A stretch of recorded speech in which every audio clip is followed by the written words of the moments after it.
Cholecystitis, पित्ते का वर्म, inflammation of the gall bladder. Gall bladder एक पियर शेप बैलून टाइप एक ऑर्गन होता है जो कि अपर राइट एब्डोमिनल क्वाड्रेंट में एनाटॉमिकल पोजीशन रखता है, यानी at the inferior margin of the liver, right hypochondrial area में ये मौजूद होता है। इसका फंक्शन ये होता है कि जो बाइल लिवर में मैन्युफैक्चर होती है वो हिपैटिक डक्ट के ज़रिए गॉल ब्लैडर में स्टोर होती है।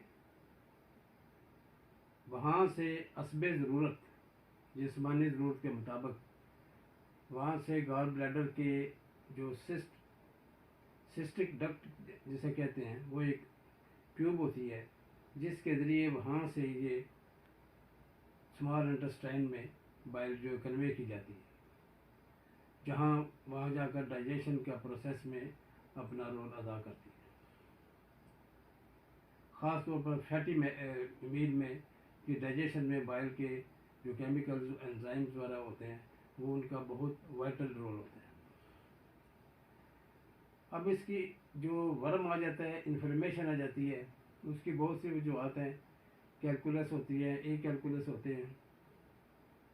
उसमें ये हो जाए कि जब इसकी सूजन हो जाती है इन्फ्लेमेटरी प्रोसेस की वजह से, तो इसका साइज़ एनलार्ज होता है, स्वोलन हो जाता है, टेंडर हो जाता है,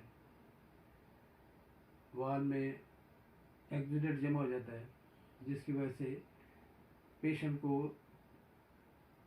गॉल ब्लैडर पेन जो है, कोलाइकी पेन महसूस होता है। और ये टेंडरनेस जो है राइट हाइपोकॉन्ड्रियम में होती है। बिलखसूस जब डॉक्टर पैल्पेट करता है इस एरिए को, at the end of the inspiration patient feels pen. और ये जो प्रोसेस है इसको हम मर्फी साइन कहते हैं। ये एक डायग्नोस्टिक फीचर होता है।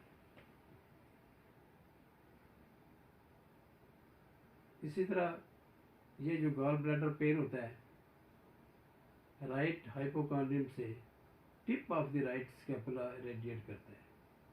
ये भी एक ख़ास पॉइंट है, डायग्नोस्टिक पॉइंट है कि पित्ते के दर्द में ये चीज़ होती है।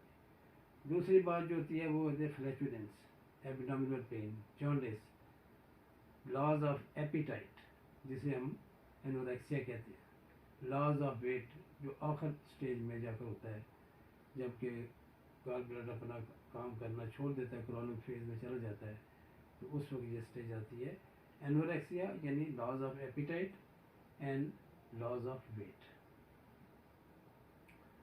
अब आ जाती है बात के कॉम्प्लिकेशन ऑफ द कोलिसिस्टाइटिस। पित्ते के वर्म में कौन कौन सी पेचीदगियाँ पैदा हो सकती हैं। इन्फ्लेमेटरी प्रोसेस के बाद पस फॉर्मेशन आ जाती है।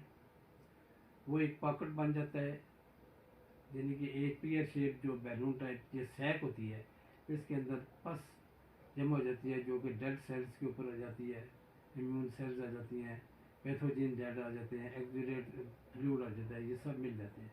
अब ये एम्पाइमा जिसे कहते हैं, अगर ये बर्स्ट करे, परफोरेशन हो जाए इसकी, तो ये सारा गंदा मादा जितना भी होता है, इंजूरियस मादा, ये पेरिटोनियम में, पेरिटोनियल कैविटी में जाता है, वो वहाँ पर पेरिटोनाइटिस पैदा कर देता है, सीवियर पेन, एब्डोमिनल पेन पैदा करता है, और जो बाद सेप्टिक शॉक की शक्ल में भी जाहिर हो जाता है।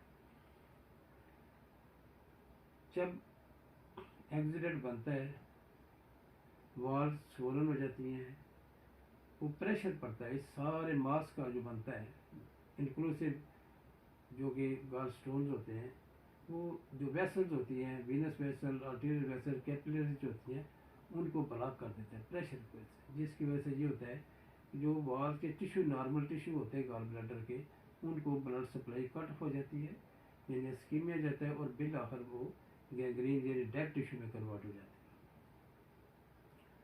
बाज़ दफ़ा ऐसी भी पेचीदगी हो जाती है कि फिस्टुला बन जाता है in direct communication of the gall bladder in the small intestine, जिसकी वजह से ये होता है कि जो छोटे छोटे स्टोन्स होते हैं, गॉल स्टोन जो है, ये passes through this fistula into the small intestine, and this is called as gall bladder fistula और गॉल ब्लैडर इलियस, यानी कि ये इलियोसिकल वेल्व के ऊपर जाकर ये स्टोन जमा होते हैं और वो ऑब्स्ट्रक्शन पैदा कर देते हैं इंटेस्टाइन में, जिसकी वजह से फूड प्रोडक्ट्स आगे नहीं जा सकते, लार्ज इंटेस्टाइन में और एक्सक्रीटा में नहीं जा सकते, और सीवियर एब्डोमिनल पेन महसूस होता है।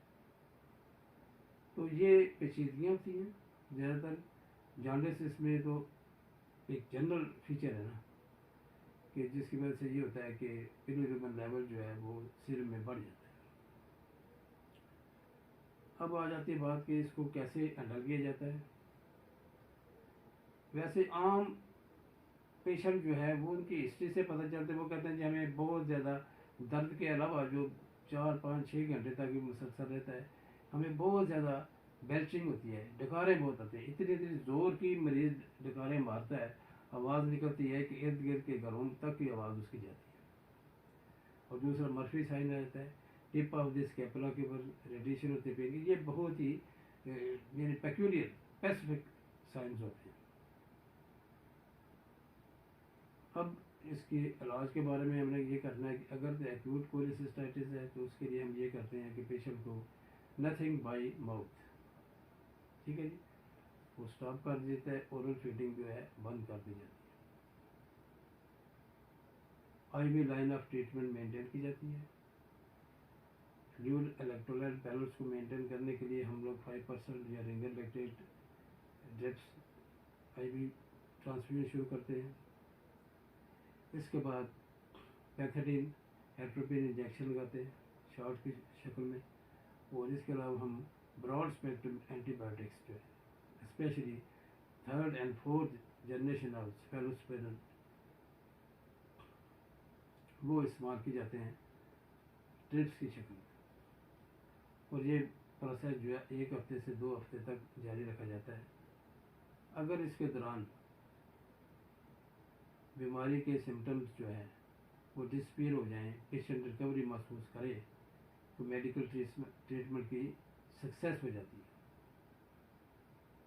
मगर बाज़ औक़ात ऐसा होता है कि रिकरेंट अटैक्स होते रहते हैं, और ये जो है एक क्रॉनिक स्टेट बन जाती है, और मेडिकल ट्रीटमेंट जो है आर्जी तौर पर सूदमंद होता है, और बार बार तकलीफ हो जाती है पेशेंट को, तो फिर हम उसको ये करते हैं कि सर्जरिकल ट्रीटमेंट होता है, यानी removal of the gall bladder.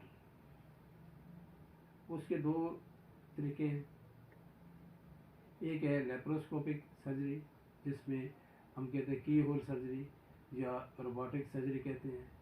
इसमें छोटे छोटे 2 या 3 होल्स बनाए जाते हैं, एक में हम लाइट पास करते हैं कैमरा, एक में हम इरिगेशन के लिए ट्यूब पास करते हैं, एक में हम इंस्ट्रूमेंट सर्जिकल इंस्ट्रूमेंट पास करते हैं। तो इस तरह ये सारा एक रोबोटिक सिस्टम जो है सेटअप होता है, और इस तरह हम गॉल ब्लैडर को बाहर निकाल देते हैं। दूसरा जो ट्रेडिशनल है, कंजर्वेटिव ट्रीटमेंट है, वो है कि एब्डोमिनल लॉन्ग इंसिजन दे देते हैं, उसके ज़रिए निकालते हैं। फ़र्क इतना होता है कि जो ट्रेडिशनल है उसमें रिकवरी बहुत देर पर होती है, यानी काफ़ी दिन पेशेंट को रेस्ट करना पड़ता है, महीना 2 महीने 3 महीने तक उसको प्रॉब्लम रहता है। लेकिन लेप्रोस्कोपिक सर्जरी में ये होता है कि 3-4-5 दिन के बाद पेशेंट जो है वो अपना नॉर्मल रूटीन वर्क जो है वो शुरू कर देता है, इसलिए उसे किसी किस्म की कोई दिक्कत महसूस नहीं होती। इसी तरह डायग्नोस्टिक में ये चीज़ आ जाती है, वो होता है एक होता है एब्डोमिनल अल्ट्रासोनोग्राफी। ये साउंड वेव्स के थ्रू हम एक्सटर्नल मतलब है वो प्रोब जो है डिवाइस लगाते हैं, और उसमें हम लोग मॉनिटर कर लेते हैं, उसके ऊपर स्कैनिंग आ जाती है, फ़ोटो आ जाती है, जहाँ पर स्टोन्स होता है, ऑब्स्ट्रक्शन होती है या ग्रोथ होती है ऊपर। दूसरा होता है एंडोस्कोपिक अल्ट्रासोनोग्राफी, यानी माउथ के ज़रिए हम लोग एक मतलब आला होता है, इंस्ट्रूमेंट होता है एंडोस्कोप जिसे कहते हैं, जिसके आखिर में किनारे के ऊपर वीडियो कैमरा फिट होता है, लाइट होती है। तो वो जब हम जाते हैं मतलब स्टमक के थ्रू जो स्मॉल इंटेस्टाइन में जाता है, तो तमाम रास्ते के अंदर जितने भी स्ट्रक्चर्स आती हैं, बिलियरी ट्री जितना भी होता है, उसको हम विजुअलाइज कर लेते हैं ऑन द मॉनिटर। ये डायरेक्ट इंटीरियर को डायरेक्ट स्टडी करने का तरीका होता है। इस तरह डायग्नोस्टिक का जदीद जो तरीका आ रहा है वो है एंडोस्कोपिक रेट्रोग्रेड कोलाइडो पेनक्रियाटोग्राफी, यानी एंडोस्कोप के अंदर हम कैथीटर पास करते हैं, फिर रेडियो पे एक डाई जो है कंट्रास्ट मीडिया जो है वो इंजेक्ट करते हैं, और इस तरह एक्सरेज फिल्म्स लेकर एक मुकम्मल detail study of the hepatic duct, common bile duct, cystic duct, gall bladder, spleen, lower end of the stomach, ये तमाम चीज़ें हम इन डिटेल जो है स्टडी करते हैं।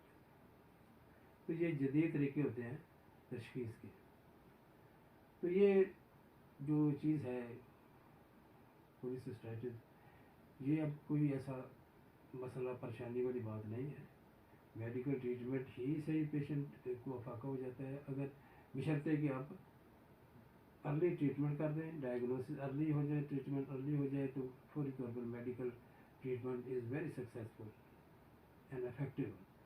अगर ना हो किसी तरीके से, तो चारे महज ये है कि हमारे लिए सर्जरी भी कोई ऐसा मसला नहीं है। आजकल जो है लेप्रोस्कोपिक सर्जरी जो है तो बहुत ही इफेक्टिव है, जदीद सर्जरी है और बहुत ही इफेक्टिव किस्म की है। तो मसला ये है कि कोई ऐसा मसला नहीं है। तो ज़्यादातर ये होता है कि ये जो आर्जा है ये औरतों में ज़्यादा होता है, इसीलिए हम लोग इसको 4F के नाम से 4F डिजीज़ कहते हैं, यानी female, above 40, fatty and fertile. तो ये सारी जो बातें मैंने आपको बताई हैं, ये एक मुख्तर सा रिव्यू किया मैंने कि कोलिसिस्टाइटिस जो है ये मर्ज़ जो है क्या होता है, और इसको इसमें क्या अलामतें होती हैं, तशख़ीस कैसी होती है, ट्रीटमेंट कैसे होता है। ये एक बहुत ही नॉर्मल और कोई ऐसी परेशानी वाला अर्जा नहीं रहा।